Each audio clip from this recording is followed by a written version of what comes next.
በቅዳሴው ሰዓት እናልቅስ፣ በኪዳኑ ሰዓት እናልቅስ፣ ወንጌል እየተማርን እናልቅስ። ራሔል ያሸነፈችው በእንባ ነው። ራሔል ያሸነፈችው በእንባ ነው። ልጅ እኮ ሲያለቅስ አባትን እኮ ያራራል። ልጅ እኮ ሲያለቅስ እናትን እኮ ያራራል። ኧረ እባካችሁ እናልቅስ፣ አባታችን እንዲራራ፣ ኧረ እናታችን እንድትራራ እናልቅስ ወገኔ። አሁንም እንቃጠል፣ አሁንም እርስ በርስ እንተራረድ ወገኔ። እባካችሁ አባቶች እባካችሁ ቀሪ ዘመናችሁ እንዲባረክ፣ ቀሪ ዘመናችሁ በወዳጅ በዘመድ ወደ መቃብር እንድትሸኙ ኧረ እባካችሁ ጸልዩ፣ ኧረ እባካችሁ ጸልዩ። ኢትዮጵያ የምትለዋ ቋንቋ እያንገሸገሻቸው ግን ኢትዮጵያ የምታመርተውን ምግብ ግን ይበላሉ። በስመ አብ ወወልድ ወመንፈስ ቅዱስ አሐዱ አምላክ አሜን። እንደ እግዚአብሔር ፈቃድ ዛሬ የምንማማርበት የትምህርታችን ርዕስ ሁላችንም እግዚአብሔር ማስተዋሉ ቢሰጠን ወደኛ ተመልከት ርዕሳችን ነው። ሁላችሁም በሉ ወደኛ ተመልከት። እግዚአብሔር በምሕረት ዓይኑ ይመልከተን። አሜን። በምሕረት ዓይኑ ይመልከተን። እግዚአብሔር በምሕረት ዓይኑ ሲመለከት ነገሮች ሁሉ፣ ታሪኮች ሁሉ ይቀየራሉ። ይሄን ርዕስ ያነሳንበት የራሳችን ምክንያት አለ። ወደኛ ተመልከት በሐዋርያት ሥራ ምዕራፍ 3 ከቁጥር 1 ጀምረን የምናገኘው ኃይለ ቃል ነው። ዛሬ ራሱ ባለቤቱ መድኃኔዓለም ነው። ራሱ ባለቤቱ መድኃኔዓለም ነው። ስለዚህ የሱ የሆነውን ነገር መነጋገር ስላለብኝ ነው። እሱ በሕይወታችን ላይ ምን ጣፋጭ ነገርን በላያችን ላይ እየዘራ የእኛን ቆምጣጣ እያጣፈጠልን ሞታችን እየሞተ ሕይወቱን የሰጠን እሱ ነውና አሁንም የሞተልን መድኃኔዓለም ዳግም ለዲያብሎስ አሳልፈው እንዳይሰጠን የእናቱ አማላጅነት የቅዱሳን ጥበቃ አይለይም። ሥጋዊ አይደለም መንፈሳዊ፣ ምድራዊ አይደለም ሰማያዊ ሆኖ የሚሰራውላችን ይገጽልን። ለእኔ ተናጋሪ አንደበት፣ ለእናንተ አስተዋይ ልቦናና ሰሚ ጆሮ ድንግል ማርያም ለሁላችን ታሰጠን። እመብርሃን ጎቢያችን እሷ ትረከበልን። እግዚአብሔር ከሁላችን ጋር ይሁን።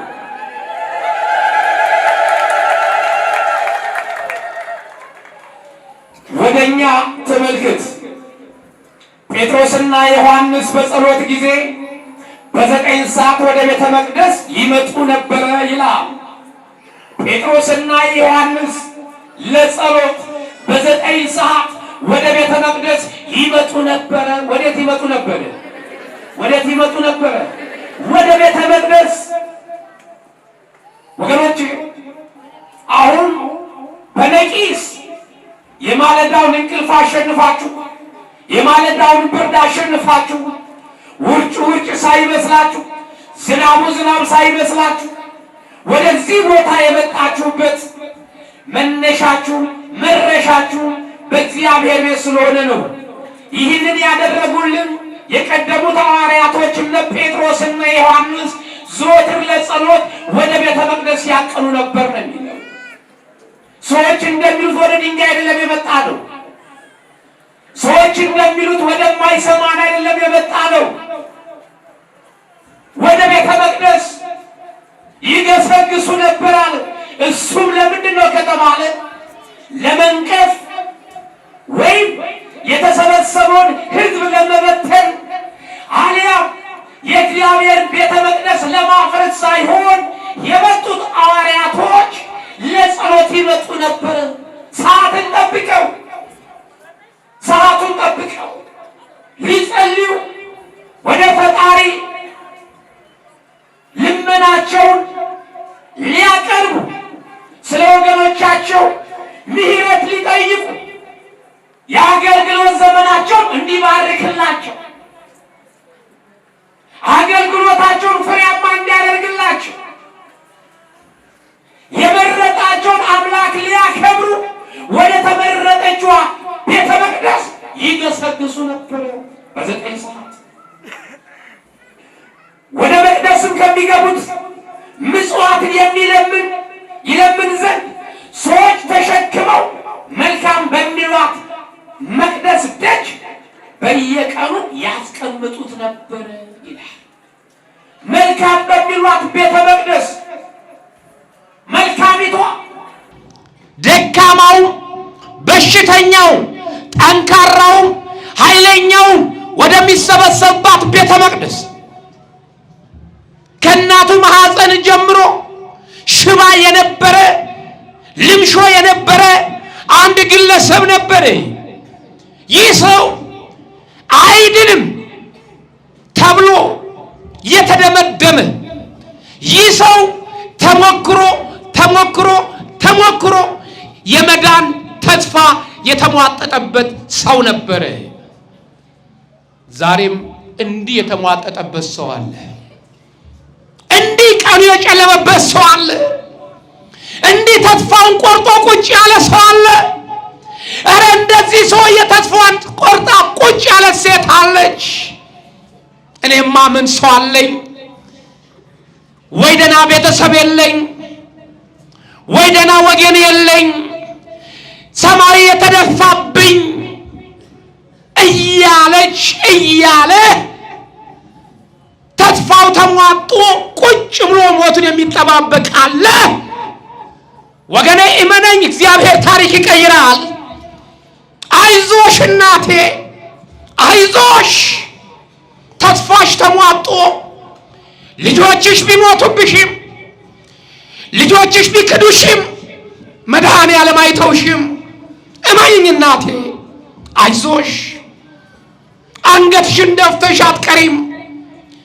ልጆችሽ ጠረናቸው እየናፈቀሽ መቼውን ልጆቼን ማያቸው፣ መቼውን እናቴን ማያት እያልሽ የዘመኑ ጦርነት የከፋፈላችሁ፣ የዘመኑ ጦርነት እንዳትገናኙ በመሃላችሁ ድልድይ የሆነባችሁ፣ አይዟችሁ፣ ይነጋል። መድኃኔዓለም ያነጋዋል። አይዟችሁ፣ አይዞህ። እንደ ጨለማ አይቀርም። እግዚአብሔር ማንጋት ይችላል። እውነት ወይስ ሐሰት? እውነት ወይስ ሐሰት? እግዚአብሔር ታሪክ ይቀይራል። አይዞህ። ይህ ሰው ተስፋው የተሟጠጠበት ሰው ነበረ። አለቀለ ተብሎ አይድንም ተብሎ ወይ አይሞት ወይ አይድን ለቤተሰብ ሸክም የሆነ ግለሰብ ነበረ። ቤተሰቦችም እቤት ከሚውል እያሉ እየተሸከሙ ማለዳ መልካም በሚሏት ቤተ መቅደስ አካባቢ ቁጭ ያረጉታል። ከቤተ መቅደስ ከሚገባውና ከሚወጣው ህብረተሰብ ውድቅዳቂ ሳንቲም ይጣልለታል። ያችን ሳንቲም ሲለቅም ውሎ ምሽት ጀንበሯ ሲጠልቅ ቤተሰብ መጥተው ሳንቲሙንም እሱንም ሰብስበውት ወደ ቤታቸው ይወስዱታል። እሱን እየጠሉ የሚያገኛትን ሳንቲም ግን ይካፈላሉ። ይሄ ነው ችግሩ። እሱን እየጠሉ ዛሬም ኢትዮጵያን እየጠሉ በውስጧ የሚገኘውን ማዕድንና ወተቷን ግን ይጠጣሉ። ኢትዮጵያ የምትለዋ ቋንቋ እያንገሸገሻቸው ግን ኢትዮጵያ የምታመርተውን ምግብ ግን ይበላሉ። እንዲህ አይነት ዘመን ላይ ደርሰናል። እንዲህ አይነት ሽባ የሆነ ጊዜ ላይ ደርሰናል። ይህ ሰው ሽባ ነው። ሁልጊዜ እንዲህ እያደረጉት ይውላል። ከዕለታት አንድ ቀን ግን እነዚህ እግዚአብሔር የሾማቸው፣ እግዚአብሔር ጸጋውን ያፈሰሰላቸው፣ በእግዚአብሔር ዘንድ ምርጥ ዕቃ ሆነው የተገኙ፣ እግዚአብሔር በወንጌሉ ያጠመዳቸው እነ ቅዱስ ጴጥሮስ እነ ቅዱስ ዮሐንስ አገልግሎታቸውን አገልግለው ሰዓቱ ሲደርስ መገናኘት ስላለባቸው ሲደክሙ የሚያበረታቸው፣ ሲዝሉ ብርታት የሚሰጣቸው፣ ከወደቁበት ያከበራቸው መድኃኔዓለምን ይመጡና ያመሰግኑ ነበር። በሰው ዘንድ ያከበርከን አንተ ነህ። ወርቀን ረክሰን ሳለ በሰገነት ከፍ ያረከን፣ ቃል እንድንመሰክር ያደረከን አንተ ነህ። አሁንም በአገልግሎታችን ተገኝልን ለማለት በ9 ሰዓት ወደ ቤተ መቅደስ ሲመጡ አንድ ሽባና ልምሾ የሆነ መንቀሳቀስ የማይችል አንድ ሰው አያቸው። እንዲህ ብሎ ሲያይ እነዛ ህዝብን እየሰበሰቡ የሚመክሩ ህዝብ ሁሉ የሚወዳቸው በየአውደ ምሕረቱ ሲቆሙ ህዝብ ቃላቸውን የሚያዳምጣቸው እነ ጴጥሮስ መሆኑን ተመለከተ። እነዚህማ አለ እነዚህማ እንደሌላው ህብረተሰብ 5 10 አይደለም የሚሰጡኝ፣ ብዙ ሰው ስለሚከተላቸው በኮፈዳቸው ብዙ ወርቅና ብር ይኖራቸዋል። ሰው ስለሚወዳቸው ይሰጣቸዋል። ከሚሰጧቸው ሀብትና ወርቅ ለኔ ዛሬ ይሰጡኛል ብሎ በልቡ አሰበ። አይኑን ወደ እነሱ አነጣጠረ። ጴጥሮስ የሰውየውን አመለካከት የሰውየውን በልቡ ያሰበውን ያውቅ ነበርና ጴጥሮስ ዞር አለና አንተ ሰው አለ ወደኛ ተመልከት አለው። ወዴት ተመልከት? ወዴት ተመልከት? ወደኛ ተመልከት፣ ወደኛ ተመልከት። ወገኖቼ እኛ እስኪ እንድንበለው መድኃኔዓለም ሆይ እባክህ በምሕረት አይን ወደኛ ተመልከት፣ በይቅርታ አይን ወደኛ ተመልከት። በመዓት አይደለም፣ በቁጣ አይደለም፣ በቸነፈር አይደለም፣ በጦርነት አይደለም፣ በበረከት ተመልከተን እንበለው። በበረከት አገርህን በምሕረት ተመልከታት በሉት። አገርህን በማዳን ተመልከታት በሉት። ወገንን በበረከት ጎብኘው በሉት። እንደ ውሻ የሚያባሉትን እባክህ ተመልከታቸው በሉት። ልባቸውን አራራልን በሉት። ጦርነትን የሚሰብኩትን እባክህ መድኃኔዓለም በምሕረት ጎብኛቸው እንበለው። በምሕረት ወደኛ ተመልከት፣ ወደኛ ተመልከት። ጴጥሮስ ወደኛ ተመልከት አለው። ነገር ግን አለው አንተ እንዳሰብከው ብር ወርቅ የለንም ማለት ጴጥሮስ ምን የለንም? ምን የለንም? ብርና ወርቅ የለንም። ለምንድን ነው ይሄን ያለው ከተባለ እሱ ምን ይሰጡኛል ብሎ አስቦ ነበር። ብርና ወርቅ ይሰጡኛል ብሎ አስቦ ነበር። ብርና ወርቅ የለንም። ብር ዛሬ ቢሰጥ ያልቃል። ወርቅ ቢሰጥ ዘራፊ ይመጣል። አያድንም፣ ድህነት አያሰጥም። እኛ ግን አለ በጌታችን በመድኃኒታችን በኢየሱስ ክርስቶስ ስም አንተ ሽባ ከወደክበት ተነሳ ብሎ ቀኝ እጁን ዘረጋና አነሳው ይላል። አነሳው።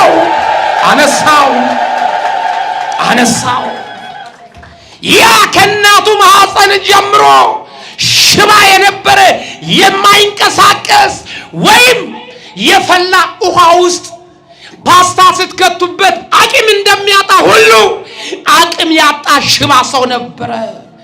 ነገር ግን የማይቻለው ነገር በሐዋርያቶች በተሰጣቸው ጸጋ ሐዋርያው ቅዱስ ጴጥሮስ በቀኝ እጁ ያዘው። ቀኝ እጅ ምንድነው? ጠንካራነት ነው። በመድኃኔዓለም ኃይል አነሳለሁ ሲል አነሳው ይላል። ያን ጊዜ ቀጥ ብሎ ቆመ።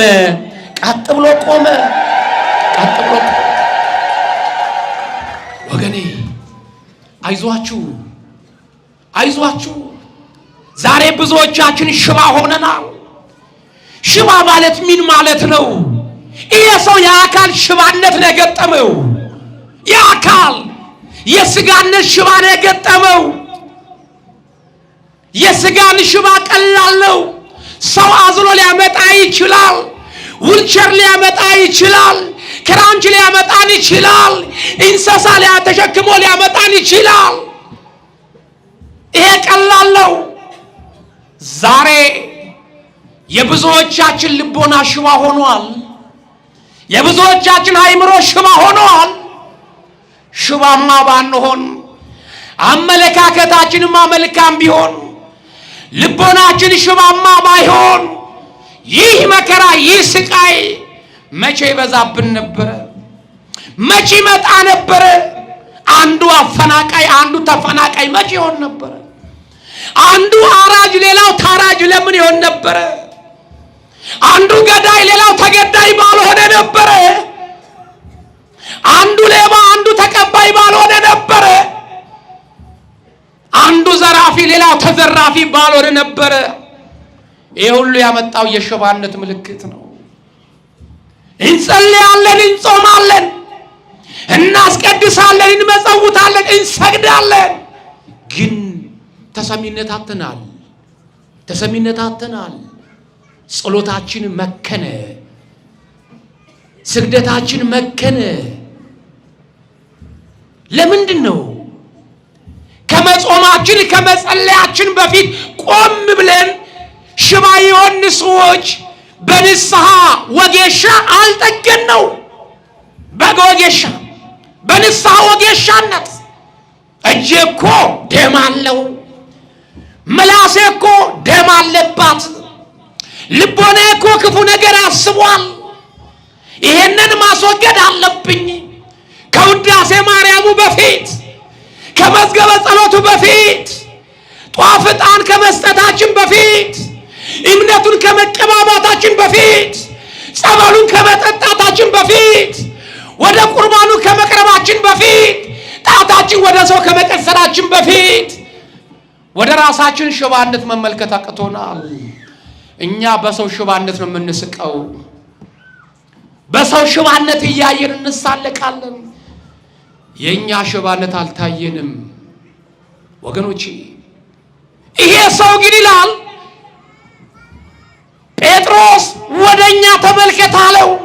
ወደኛ ተመልከት። ወደ ተመልከት ወደኛ። ዛሬ ወደ ድንግል ማርያም፣ ወደ አቡነ ሀብተ ማርያም፣ ወደ አቡነ እስትንፋሰ ክርስቶስ፣ ወደ አቡነ ተክለ ሃይማኖት የምንመለከተው እንዲሁ ከመሬት ተነሳን አይደለም፣ መጽሐፍ ቅዱሳዊ ስለሆነ ነው። እምነት ቢኖራችሁ የስናፍጭ ቅንጣት ያክል እኔ የማደርገውን ታደርጋላችሁ ብሎ እግዚአብሔር በማይታበል ቃሉ ቃል ስለገባላቸው አይደለም መፈወስን፣ አይደለም ማዳንን፣ አይደለም ማማለድን መፍረድ እንደሚችሉ በዳግም ምጽአት ቃል ኪዳን ስለገባላቸው ይህን ስለሚያውቅ ቅዱስ ጴጥሮስ ወደኛ ተመልከት አለው። በቃ ወደኛ ተመልከት። እግዚአብሔር በእኛ ላይ አድሮ ስራ ይሰራል። እግዚአብሔር በእኛ ላይ አድሮ ሽባን ይተረተራል። እግዚአብሔር በእኛ ላይ አድሮ እውር ያበራል። እግዚአብሔር በእኛ ላይ አድሮ ጎባጣን ያቀናል። እግዚአብሔር በእኛ ላይ አድሮ በጥላችን ሙት እንዲነሳ ያደርጋል። ስለዚህ ወደኛ ተመልከት። ምእመናን አልተሳሳታችሁም። ወደ ድንግል ማርያም መመልከታችሁ መማጸናችሁ በተሰጣት ቃል ኪዳን ነው። ወደ ተክለ ሃይማኖት መመልከታችን በእኛ አነሳሽነት ሳይሆን መጽሐፍ ቅዱሳዊ አካሄድ ነው። ወደኛ ተመልከት። ስለዚህ ወደ እነ ተክለ ሃይማኖት እንመለከታለን፣ ወደ ቅዱስ ጊዮርጊስ እንመለከታለን፣ ወደ መልአኩ ቅዱስ ገብርኤል እንመለከታለን። ለምን ተመልከት ተብለናል። እነሱን ስንመለከት የእግዚአብሔርን ማዳን እንመለከታለን። እነሱን ስንመለከት ተክልዬን ያመረጥክ ያጸደቅክ አምላክ እኔንም አጽቀኝ እንላለን። ወደ ቅድስት አርሴማ ስንመለከት ቅድስት አርሴማን የመረጥክ ያጸናህ አምላክ እኔንም ምረጠኝ እኔንም አጽናኝ። ቅድስት አርሴማ ሆይ በተሰጠሽ ቃል ኪዳን በተሰጠሽ በረከት እኔንም በበረከት አስጎብኝኝ እንላታለን። አስጎብኝን፣ ሌላ ነገር እኮ አይደለም። አስጎብኝን ወገኖች፣ ይሄ ነው ትልቁ ነገር ላይ። ይሄ ሽባ ሰው ዳነ። ድኖ ግን ወደ ኋላ አልተመለሰም። እነሱ እሱን ፈውሰው ወደ ቤተ መቅደስ ሲሄዱ ይሄም ሽባ ሰው ከነሱ ጋር በደስታ እየቦረቀ እየዘለለ ወደ ቤተ መቅደስ አብሯቸው ገባ ይላል። ወዴት ገባ? ወዴት ገባ? ወደ ቤተ መቅደስ። እስቲ ሽባነቴን መዳኔን ለሰው ልናገር፣ ለቤተሰቦቼ ላብስር አላለም። እኛ ወገኖቼ ያሰብነው እቅድ ሲሳካ ምንድነው የምናስታውሰው? ቀድመን መድኃኔዓለም ጋር መምጣት ነው ወይስ እናት አባታችን ጋር ወይስ ለፍቅረኛችን ነው ቀድመን የምንናገረው? መልሱን ለእናንተ ልተውላችሁ። ያሰብነው ሎተሪ ሲቆረጥ መድኃኔዓለም ሆይ የሰጠኝ አንተ ነህ፣ ያላሰብኩ ሲሳይ የሰጠኝ አንተ ነህ፣ መጀመሪያ አንተ ባርክልኝ ብሎ ሊያስባርክ ወደ ቤተ ክርስቲያን ከመምጣት ይልቅ ቀድመን የምንሮጠው ወደ ባንክ ቤት ነው። ቀድመን የምንሮጠው ወደምንወደው ሰው ነው። ና እባክህ አጅበኝ ነው የምንለው። ወገኖቼ ወደ ኋላ ስለምንመለስ እኮ ነገሮች ሁሉ ወደ ኋላ ያስቀሩን። እግዚአብሔርን የምንጠራው ስንራብ ብቻ ነው። እግዚአብሔር የምንጠራው ስንጠማ ብቻ ነው። እግዚአብሔርን የምንጠራው ስንወርቅ ብቻ ነው። እግዚአብሔርን የምንጠራው መከራ ሲደርስብን ብቻ ነው። መከራው ሲያልፍ የረሃቡ ዘመን ሲወገድ የማይረሳውን አምላክ እንረሳዋለን። ወገኖቼ እንረሳዋለን። ስንታመም ጭብጥ ኩርምት እንላለን። ከሱ ውጭ ምን ተስፋ አለኝ እንላለን። ከሱ ውጭ ምን መሄጃ አለኝ እንላለን። ጠዋትም ማታም ቤተ ክርስቲያን ነን። እግዚአብሔር የምሕረት ኃይሉን ልኮ ቅዱሳንን ልኮ ሲጎበኘን ካልጋችን ላይ ስንነሳ እንኳን አልጋዋ መሬቷ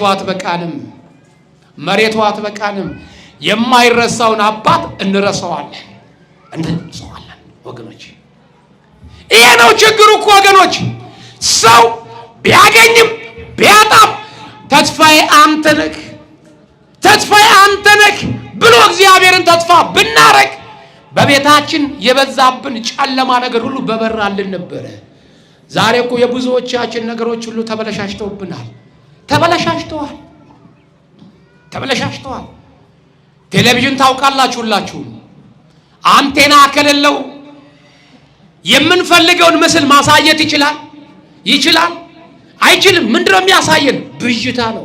ዛሬም የሰው ልጅ እኮ ብዥ ብሎበታል። ሲተኛም ብዥ እንዳለበት፣ ሲቀመጥ ብዥ እንዳለበት፣ ሲሄድም ብዥ እንዳለበት፣ እንጀራውን በዳበሳ ብዥ እያለ እኮ ምን በላው። አዎ ሰላሙ ተርቆናል። አንቴናችን እኮ ሰላም ነው። አንቴናው ከኛ የሰላም አንቴና ተወግዷል። ጭንቀት ሆኖብናል። እየበላን አንጠግብም፣ እየጠጣን አንረካም፣ ተኝተን ረፍት እንቅልፍ የለን ወገኖቼ። እየሳቅን ሳቃችን እንኳን ወገኖቼ የይምሰል ሆኖብናል። ዛሬ ስቀን ወዲያውኑ ለቅሶ ይገጥመናል ወገኖቼ። ሽባ ሆነናል። ይህን ሽባነት እናስወግድ። እከሌ ከመባባላችን በፊት መጀመሪያ ራሳችን ከክርስቶስ ጋር እናስታርቅ፣ ከመድኃኔዓለም ጋር እናስታርቅ ወገኖቼ። እንዲህ ይላል፣ ከኔ ጋራ የምትከራከሩት ለምንድን ነው? ሁላችሁም አመጻችሁብኛል ይላል እግዚአብሔር በትንቢተ ኤርምያስ ምዕራፍ 2 ቁጥር 29 ላይ። ከኔ ጋራ የምትከራከሩት ለምንድን ነው? ሁላችሁም አመጻችሁብኛል። ለምን ትከራከራላችሁ? ጌታ ሆይ ምንድነው ጦርነቱ? ረሃቡ ለምንድነው? መፈናቀል ለምንድነው? መተራረዱ ለምንድነው? መገፋፋት ለምንድነው? ለምን ትላላችሁ? ለምን ትከራከሩኛላችሁ? ሁላችሁም አመጻችሁብኛል አለ። ምን ብላችሁብኛል? አመጻችሁብኛል። ስጠራችሁ አልሰማችሁኝም፣ እኔም ስጠሩኝ አልሰማችሁም አለ መድኃኔዓለም። አልሰማችሁም። አምጸናል። ማን ያላመጸ ሰው አለ? እግዚአብሔር እኮ ሰው አጣ፣ ሽባ ሆነ ሁሉም።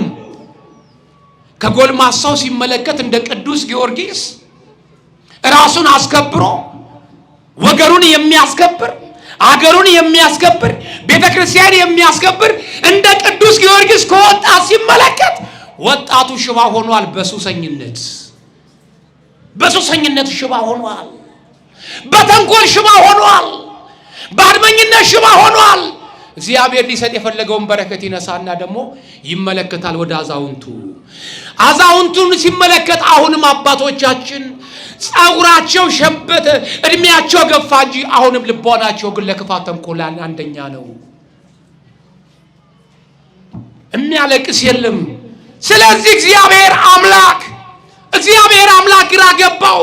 ሊሰጥ የመሰለውን ያመጣውን በረከት እንደገና ወደ እናቶች ያመጣል። እንደ ቅድስት ክርስቶስ ሰምራ ከራሷ አልፋ ለሰይጣን ምህረት የለመነች እናት፣ ምህረት ያሰጠች እናት፣ ምናልባት ብትኖር ለኢትዮጵያ ምህረት ብታሰጥ ብሎ እግዚአብሔር በምህረት አይኑ ሲመለከት አሁንም እናቶቻችን ልባቸው እንደቆመ ነው ለክፋት ለተንኮለኝነት። አሁንም በምላሳችን የሰው ደም እናፈሳለን። ምናልባት እንደ ቅድስት አርሴማ እግዚአብሔር ይመለከታል። ወደ ልጃገረድ እስቲ ነው የምትፈልግ ይላል። አሁንም እግዚአብሔር ሰው የለም፣ ሁሉም ሽባ ሆኗል። ምናልባት ከሕፃናት እንደ ሕፃኑ ቂርቆስ ቢገኝ እናቱንም አገሩንም የሚያተርፍ ብሎ እግዚአብሔር መንፈሱን ሊያፈስ ሲመጣ አሁንም የኛ ሕፃን ልጅ ያስተማርነው ውዳሴ ማርያም መድገም አይደለም። አባት ልጁን ያስደሰተ እየመሰለው ሽጉጥ እየገዛ ይመጣል። ልጁ ገና ሳያድግ ተተኳሽ ገዳይ መሆን ይፈልጋል። አርቲፊሻል ሽጉጥ ይዞ የጎረቤት ልጅ እየገደልኩ ነው ይላል። እግዚአብሔር ሰው አጣ። ሁላችን ሽባ ሆንን እኮ ወገኖቼ፣ ሽባ ሆንን። እንደ ቀላል ያየነው ነገር እኮ ወገኖቼ ከእግዚአብሔር ጋር እያቆራረጠን ነው፣ እያጣላን ያለ ወገኖቼ። ይባካችሁ የልብ ሽባነትን እናስወግድ። ስለምን ትከራከሩኛላችሁ አለ። ስለምን ትጮሁብኛላችሁ አለ መድኃኔዓለም። እንዳልሰማችሁ፣ እንዳልታረቃችሁ፣ መዓቱን እንዳላርቅላችሁ እናንተ አመጻችሁብኝ አለ። አመፀኛው ትውልድ እግዚአብሔር ያከበራቸውን ቅዱሳንን እያዋረደ እግዚአብሔር ክብር የሰጣቸውን እግዚአብሔር ስለ ስሙ ስለ ቃሉ ብለው መስዋዕት የሆኑት አባቶቻችንን እያቃለልን እንዴት እግዚአብሔር ይታረቀን? እንዴ ሁላችን እኮ ወገንተኛውን እኮ ዘራፍ የምንለው እኮ የኛነት ነገር ሲነካብን እኮ ነው። ወገን ሲነካብን እኮ ነው። አይ ይሄማ የኛ ወገን እኮ እንዳያደርግም ያደረገው ከሌ ነው እንጂ ያደርጋ ብለን እኮ አሳልፈን መንሰጥ እኮ የለንም። ሽፍታውን እኮ በጉያችን ደብቀን የምንቀመጥ ሰዎች እኮ ነን። አራጆችን እኮ በጉያችን አስገብተን ቁጭ ያለ ሰዎች እኮ ነን። እኔን አይረዱኝ እንጂ እኔን አደጋ ይጣሉብኝ እንጂ ምን ቸገረኝ ብለህ የምታምጽ ከመዓቱ የምታመልጥ ይመስላል። ከመከራው የምታመልጭ ይመስልሻል? አንቺ የሰው ደም ስላስፈሰሽ የኢትዮጵያ ጠላት ከሆነ ጋር አንቺ አብረሽ እየወገንሽ እግዚአብሔር ከቁጣው የሚያስመልጥሽ ይመስልሻል? የአንቺ ስቃይ የአንቺ መከራ ይበዛብሻል። ይልቁስ ጣሪህ ይበዛል። ሽባነትን አስወግድ። በክርስቶስ አንዱን በቀኝ እጁ መድኃኔዓለም እንዲያነሳ ኃይል እንዲሰጠን ወደ እሱ እንመለስ ወገኖቼ።